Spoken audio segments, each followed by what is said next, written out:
brown sugar and the fruit seem to mix, and it leans a little bit more toward the brown sugar angle. Cheers, beautiful people. Welcome back to Aged in Oak. My name is John.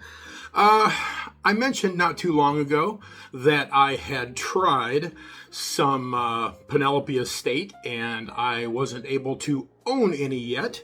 And fortunately, that has changed. I managed to get a hold of a Estate 10-year. This is a 2025.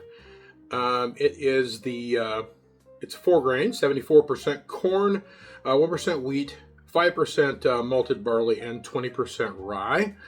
So let's do a rank and review on this and see how this is. All right. So while I'm getting this in the glass, please remember, if you like what I'm putting out, click the subscribe, the like, the share button, and comment on it. Let me know what you think of the Penelope. If you have some of the Estate, let me know what you think of the Estate. Which one you like the best? Do you like them? Don't you like them? Why? So yeah, let's get a little bit here in the glass here. And let's get this on the nose. Ooh, now that smells interesting.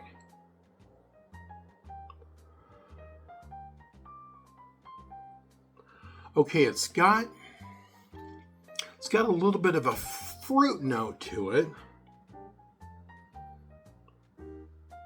It's kind of hard to place. It's not like a raspberry or anything like that. It's a sweet fruit, where raspberry would be a little tart, but this doesn't come off as tart. I get vanilla. I get a sugar, but I think it's more in line with the fruit. And that's a really good nose. I get maybe the slightest little bit of oak, but not a lot.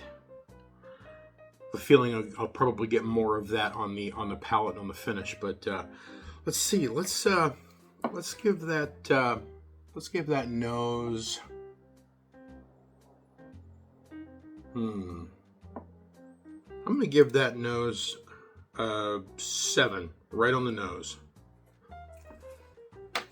All right, let's get this on the palate.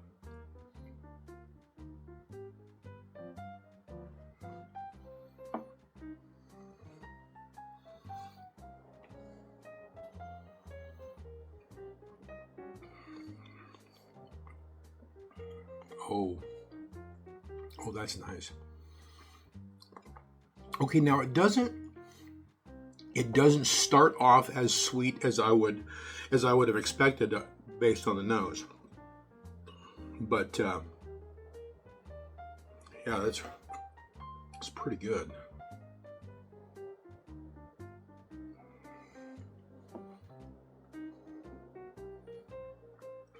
Okay, the second sip is a little sweeter.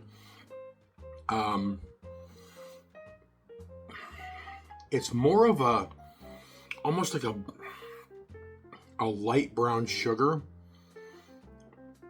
A little bit of that fruit comes in, not a lot. The brown sugar and the fruit seem to mix, and it leans a little bit more toward the brown sugar angle. The spiciness of it comes in. The rye spice kind of makes itself known there. Okay, there's the oak that I said would probably come in. Let's do it again.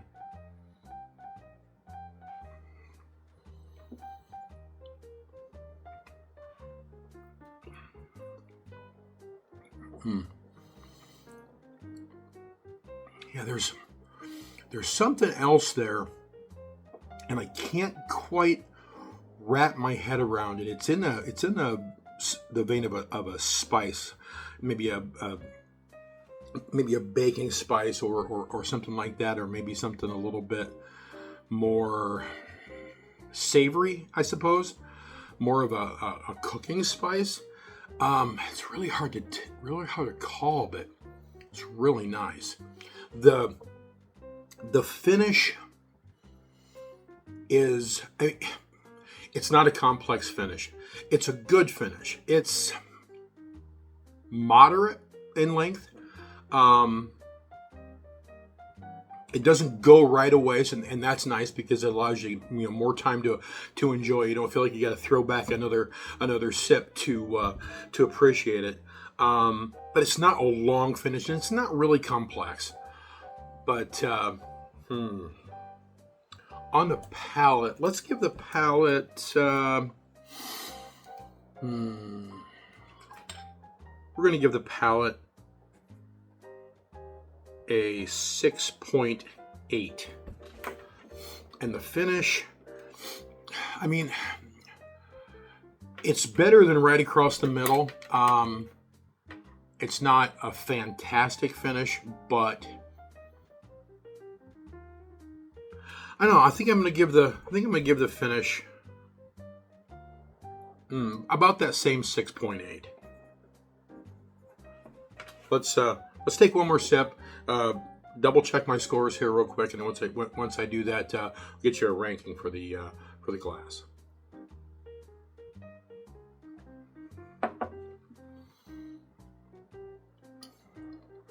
Yeah, I would keep that about a 6.8 on the palate and about a 6.8 on the finish. So let's get a score here real quick. Okay, so that makes the overall score for the Penelope Estate 10-year from 2025 a 6.8. So it's a good Penelope. It's not my favorite, but it's a long way from the low end. It's on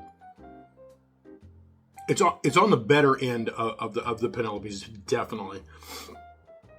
It does make me want to get more Penelope Estates for sure. I mean, not that I don't already want to get Penelopes. You know how I feel about them. But okay, so a 6.8. Let's put that in the old books. And I got a little bit here left in the glass. Find a bottle of Penelope, in this case, Estate, that you love. And until we talk again, cheers.